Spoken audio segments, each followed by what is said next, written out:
Hello and what is up, YouTube? My name is G3Iron, and today we are going to talk about Winter Orb for a few minutes. Thanks so much to everybody that voted on the community YouTube poll about what we were going to chat about. And if at any point in time you'd like to participate in the various polls that we put up, of course, you can always subscribe to the G3 YouTube community and then participate in our polls. We also throw those out on Discord as well as to our Patreon supporters who also support the channel. Those of you who are veterans, you know the drill. Those of you who are new here to the channel, you can of course like, subscribe, and ding the bell for more videos just like this one. There are timestamps placed above my slightly balding forehead, and those are hot linked for you down below in the video description. So today we're going to rant about Winter Orb for a couple of minutes. I'm going to try to keep this as concise as possible, to as close to the 10-minute mark as possible. So without further ado, here we go. Winter Orb has got 6 different tags on it. That's the first point of discussion, is that Winter Orb, in terms of its tags for other channeled skills, is basically unparalleled. The only other channeled skill that comes close, and that's in that same category, is actually Charge Dash, which has 6 different tags. So those of you that are new and you're saying, what do you mean by tags, Iron? Well, tags are the different skills and other essentially stat types that can affect the active skill gem. So for Winter Orb, the tags that are associated with it are Cold, Spell, Channeling, AoE, Duration, and Projectile. Only Winter Orb and Charge Dash have got 6 tags for them. Most of the other channeled skills have got 5 or 4 tags. I don't believe there's any with 3. Here's Flame Blast with 4. Here's Divine Ire with 4. Here's Incinerate with 4. Here's Blight with 5. Here's Scorching Ray with 4. Going over into the green side of things, here's Charge Dash with 6. Here's Blade Flurry with 4. Here's Scourge Arrow with 5. And then here's Holy Flame Totem with 5 over on the red side. So in terms of what most channeled skills have, Winter Orb is at the top end of its diversity of the types of different support gems, as well as stats on the passive tree, as well as unique items and pieces of gear, as well as jewels that you can use to impact Winter Orb's abilities, to augment its abilities, which is really, really great in terms of its quality of life. Now, I didn't want to talk about Winter Orb before I leveled a character, and so I leveled this character specifically to play Winter Orb. I've seen a whole bunch of people play Winter Orb, but I don't like to comment on things unless I've actually interacted with it at all. I just don't feel like that's something that I can speak to faithfully without having experienced it myself. And so I dove in, built this character as a trickster to play Winter Orb during Flashback, and it's pretty ridiculous. And I'm going to show you here. Here's our second point of kind of comparison really quickly, just how popular this skill is. This is what the build economy, what the build meta looked like during Betrayal League. This is Betrayal Softcore, and if you look at the main 5 skills, you look over here on the left hand side, you can see the main 5 skills. At the top is Winter Orb at 11% of the league playing, then Molten Strike 10%, then Arc at 10%. So relatively balanced. The top 3 skills were definitely Winter Orb, Molten Strike, and Arc, but they're pretty balanced in between those that they're getting chosen from. When you compare that with Synthesis Flashback League and you look at the main 5 skills, just take a look. This is Synthesis Flashback League. 40% of people participating in the league are using Winter Orb. And then the next most popular skill is at 5% for Soulrend and Stormbrand. And Soulrend and Stormbrand, by the way, are both fantastic leveling skills. They're great in and of themselves. And yet, Winter Orb is being played by 30% more of the population than Soulrend and Stormbrand combined. Now, you might say, Iron, it's a flashback event. Maybe people are only leveling to get to level 35. Yeah, well, Winter Orb's not even really available until a little bit later on in the story. So for 35% of the league to be playing with Winter Orb, you'd think some of the people that started with Stormbrand would just stick with it. Anyway, we can debate those numbers, so feel free to leave a comment down below and debate me on the numbers, but this is just absolutely outstanding. And if you're going to say, oh, Iron, that's just in the Synthesis Flashback event, that's not reflective of what a real league is going to look like. Okay, let's go back and let's look at this as regular Synthesis League. Let's go look at the main 5 skills. Winter Orb is right up there at 31% of the league, with 8% at Bane, 8% Soulrend, 7% Molten Strike, Herald of Agony's at 6%. Lots of people love this skill. And it's not necessarily a bad thing. I've had some of you comment on the poll for discussing Winter Orb, and some of you said, oh no, don't talk. Do we really need to talk about Winter Orb more? Well, at least for this reason we do. I think part of the attractiveness of Winter Orb is simply that it's a great skill. It's very, very smooth to level with. It scales very, very nicely. I feel almost like Mathel here, like I need to channel my inner Mathel. Like all of the things that Mathel would say in describing a build that works well on Winter Orb. The more gear you get for it, the better it gets. The more sockets you get for it, the better it gets. The more passives you get, the better it gets.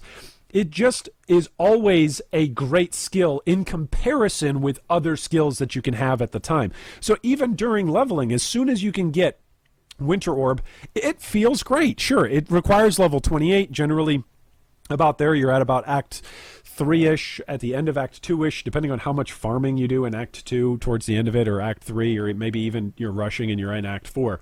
But once you're level 28 and you can start using Winter Orb, it feels great. Even if it's on a 3-link, it feels great. Part of the reason for this, again, getting back to the tags, is because it's duration and channeling based.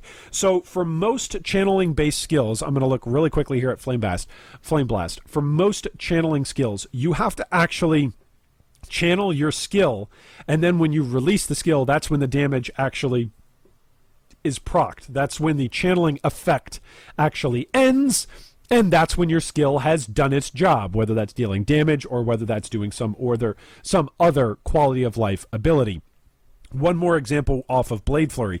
Blade Flurry is another channeled skill. It's an attack, and it's got several different stages, and it does damage as you're channeling, but then also, of course, when you let go, it gives this massive big damage boost when you let go of that channeling base. But for Winter Orb, to compare and contrast, it's also a duration-based gem. So yes, you're going to channel it, but when you're done channeling it, it's still going to float above your head and do damage for as long as its duration lasts. This is really great. And I'm going to compare it to just another wonderful leveling ability, which is Mirage Archer. So a lot of the times when I'm leveling a character that can use a bow, I will use a bow, and I will use Mirage Archer as a simple and quick way to progress through the 10-act campaign of Path of Exile. And one of the reasons for this is because Mirage Archer, after you shoot an ability, Mirage Archer keeps shooting and keeps firing. It keeps interacting for quite some time after you've used an ability. So you don't have to stop to reactivate your Mirage Archer until it runs out. It's doing damage even as you're running along. So if you're smashing your flasks and running through a zone through the 10-act story campaign, it can be killing stuff around you, and if you've got good enough gear, it will be killing that stuff. You won't have to stop and actually last hit stuff. And it will refill your flasks as you are running through the zone, which is fantastic. Winter Orb is the same thing. Every once in a while, you kind of come to a yellow light where you have to stop and rev your engine and get it channeled up and get it started again. But then once it's going, it's going. You just use your movement skill. You jump over ledges. You jump over packs. You jump between zones even, between full screens. And Winter Orb is still doing its wonderful work for you, which is mind-boggling. It really is mind-boggling. In a game where animations are, for many active skills, stop animation required, that your character has to stop moving in order to cast it. Yes, you have to stop moving to cast Winter Orb, but the fact that it's duration-based and it's going to continue on is really, really sick. If you compare Mirage Archer with other sort of quality of life gems, supports like Ancestral Call, or even Multi-Strike, right? Both of these are probably going to get buffed or changed in the 3.7 melee patch. But both of them, when they were introduced, really changed the way how quality of life looked for melee skills that could utilize either Ancestral Call or Multi-Strike, not Molten Strike, but Multi-Strike. Sunder feels a heck of a lot different when you're using Multi-Strike than when you're not. If we look to even like Molten Strike, right? You look at Molten Strike and the number of projectiles that can come out from using Ancestral Call versus not using Ancestral Call. The damage can skyrocket because you've got 2 additional ancestors that are essentially summoning a whole bunch more balls for you to deal damage with Molten Strike. Then you come over to Winter Orb and you're like, oh, all of those quality of life things are built into the single skill. Now, yes, you need to do things like use either LMP or GMP in order to give yourself more projectiles, or use volley support if you're really far out there. Yes, you need to augment the damage of Winter Orb by using things like Ice Bite or Hypothermia support. Yes, you can change the way how crit interacts, and you can build up the crit for it because it's an on-hit spell. All of those are valid things for you to say, yeah, but Iron, it's not like Winter Orb has it all built into one gem. But my point is not to say that it's all built into one single gem, but it's to say that other gems, in order to get the type of quality of life that they need to really feel powerful, often need and have required in slot supports that simply must happen. And Winter Orb is so diverse. It's got so many different tags that are all useful. If you just wanted to go with Winter Orb with just a few projectiles that are really, really strong in and of themselves, you could go with increased duration if you wanted to. Just because you don't want to slow down and channel more. Like, that's something that you can do. If you want to really make it so that way each projectile does a ton of damage, you can use slower projectiles. If you want to make it so that way, you just up the flat hit damage, you can just do straight up add a bunch of flat damage to it. There's all sorts of things that you can do with Winter Orb that make it highly valued in its quality of life. All of this is to say, I actually don't think that Winter Orb in its design needs a nerf. I don't think that. I think in its design, this is a beautiful skill. It's very similar, and I know some of you have probably been waiting for me to say this all video. It's very similar to Blade Vortex. The comparison, though, with Blade Vortex and the difference is that Blade Vortex is melee. So you've got to actually dash and interact a little bit with an enemy pack. You've got to at least get close enough for the Blade Vortex to hit it before you can have all of your, Herald of Ice explosions and on-death kill effects, right? You've got to at least get into melee range. Winter Orb, it's ranged. It's a projectile. Winter Orb doesn't care if you're standing next to a monster or not, if it's on the other side of the screen. As long as it's channeled, as long as its duration is still ticking, it's going to do work for you. So, all that being said, I think that Winter Orb is a great skill. I think I might even use it during the 3.7 league, just because everybody's all going to be all in a hubbubaloo about, all the melee skills.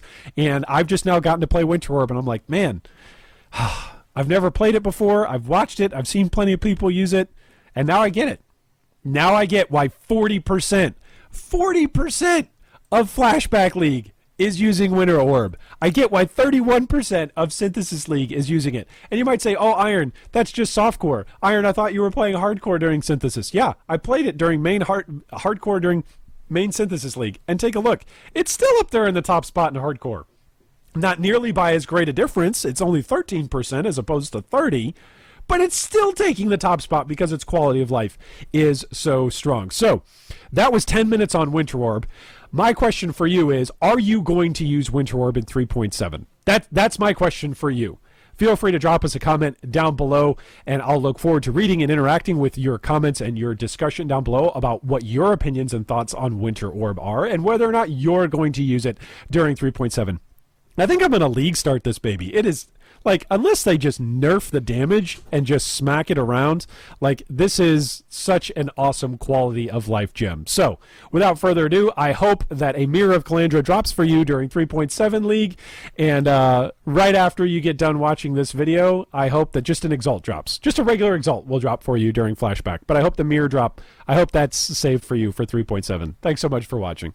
Nice patrons, yes, good patrons. They're so kind and supportive. I can't believe you watched that thing. That was a good job. You did it. You got through the whole video. Yay.